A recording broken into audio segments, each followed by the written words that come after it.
Review film Gudang Merica, film horor komedi misteri yang gak kalah absurd dari kelakuan sutradaranya. Darto anjing. Apalagi, cok. Ngerti? Mengerti, Suster Ella. Ini adalah tipe film horor misteri yang kenikmatan menontonnya bergantung dari seberapa banyak kita tahu tentang film ini. Jadi semakin kita sebagai penonton gak tahu apa-apa tentang film ini, semakin kita dibuat mind blowing oleh Sutradarto, si sutradara yang kepalanya aneh. Kelakuannya absurd. Bercerita tentang 4 orang mahasiswa kedokteran yang mau koas di salah satu rumah sakit bernama Harapan Ayah. Si Harapan Ayah ini letaknya cukup jauh dari pusat kota, yaitu suatu daerah terpencil ya. Mereka adalah 4 orang mahasiswa yang bernama Razi, Tanti, Adit, Rindu, Pigai. Nggak mungkin dong Rindu Pigai. Meskipun ya kita tahu lucu. Lehernya ya tipis. Nggak tahu, bercanda. Mereka 4 orang mahasiswa yang mau koas di rumah sakit itu. Hari demi hari berjalan ya, mereka ketemu satu momen di mana ada seorang korban kekerasan yang luka parah, terus mau ditangani mereka, tiba-tiba mati, meninggal.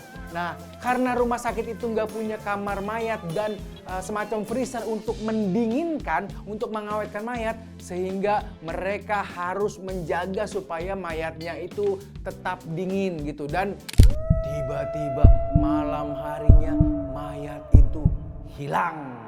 Udah sampai situ aja lu tahu cerita ini, karena semakin gue spill semakin mengurangi kenikmatan menonton ya. Biar lu ngerasain ya joke absurd dari Sutradarto yang bikin Sutradarting alias darah tinggi ngeliat kelakuan anehnya. Diam!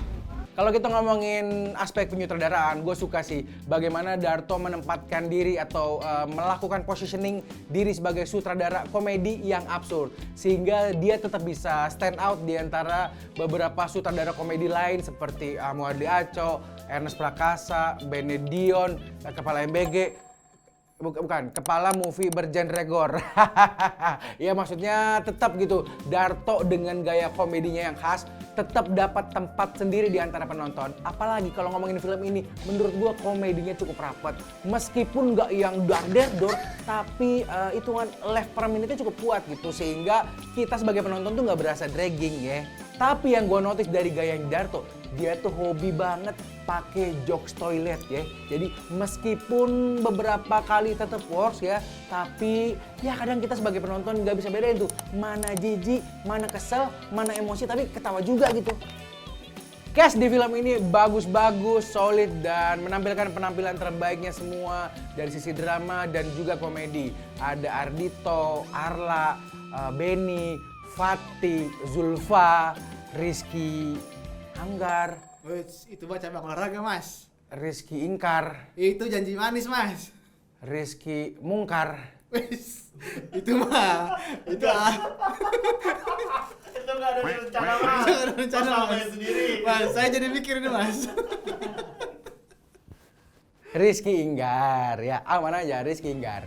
Ya gua kan cepet banget nih nge-review, langsung ngapalin nama-nama tuh susah. Rizky Inggar itu keren banget.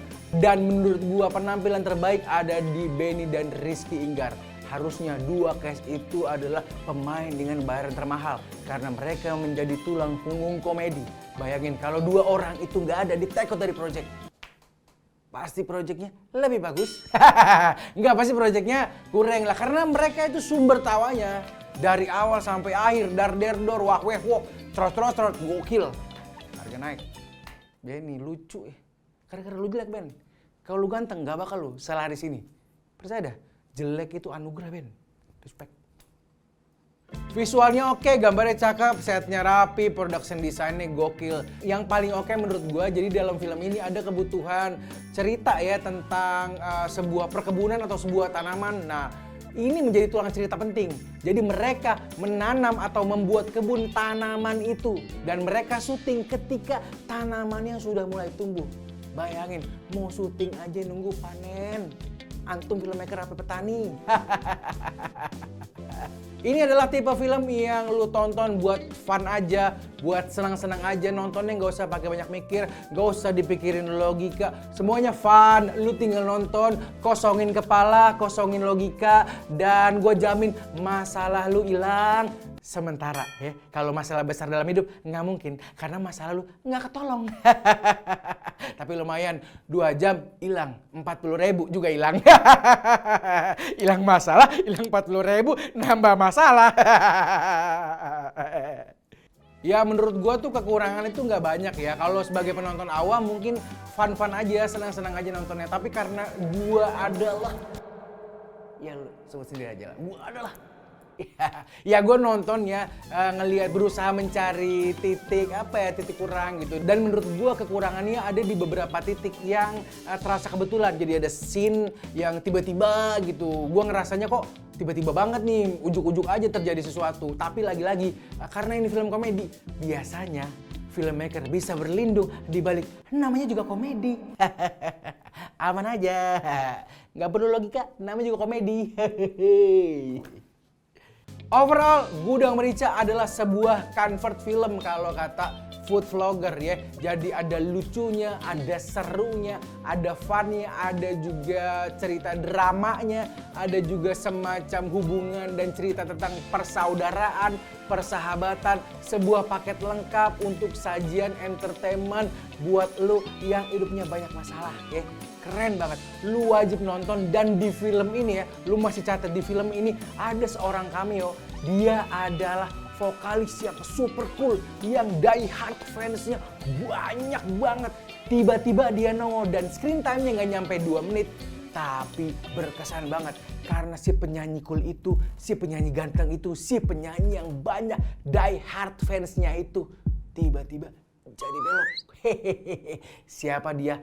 Tonton Gudang Merica 21 Mei 2026 di bioskop-bioskop kesayangan Anda, di bioskop-bioskop kesayangan mertua Anda, di bioskop-bioskop kesayangan mantan pacar Anda yang ninggalin Anda tanpa sebab karena udah dapat semuanya.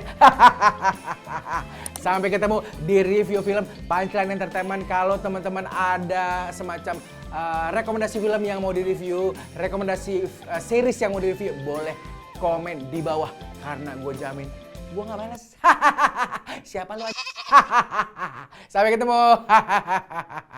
Udah respect bro. One take oke.